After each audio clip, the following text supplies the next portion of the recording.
ChatGPT turns 3 years old this week, and the milestone comes as OpenAI is trying to shift from disruptor to incumbent. Maybe not trying to. It is shifting. Deirdre Bosa takes a look at what to expect in year 4. I love that they gave us the toddler story, Deirdre. You know, like we can deeply relate to. Like, we all love year 4. Year 5, you should be even better.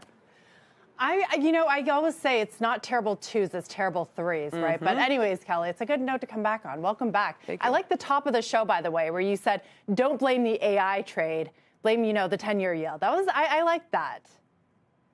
You know, it's like it's fun to talk because this is so disruptive. Like we were just saying with Nancy or Vivek said earlier in the show, like this is the only part of semis that's working right now, and it's taking up so much of the oxygen. But yeah, there's a lot more going on.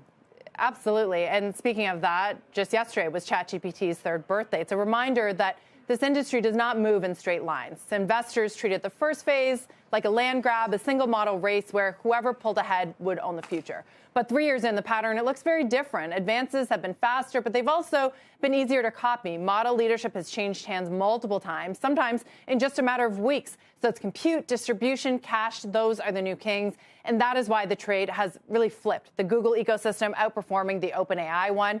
But there is a new dynamic, Kelly, emerging as we enter year 4. The gravitational pull may shift toward the people who invented the playbook in the first place. 3 of the most influential minds in the field, they have chosen to step away from trillion-dollar platforms to build new labs from scratch. Ex-OpenAI executives Ilya Sutskever and Mira Murati, they have raised billions of dollars in seed rounds. You've also got Jan LeCun from Meta. This could signal a split in how the frontier is being pursued. Now, on one side, you've got companies scaling existing architectures with massive capex. On the other, people who believe the next breakthrough requires new ideas, not just more GPUs.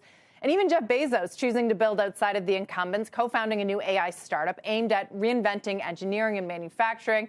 Perhaps another signal that year 4's breakthroughs, they may come from outside the platforms, not within them. But I would note here as well, Kelly, that Google, even in that kind of race, is well positioned because it's brought important people back into the fold. Sergey Brin, he's back sort of at the day-to-day. Noam Shazir going back as well. So it'll be interesting, a battle of the minds.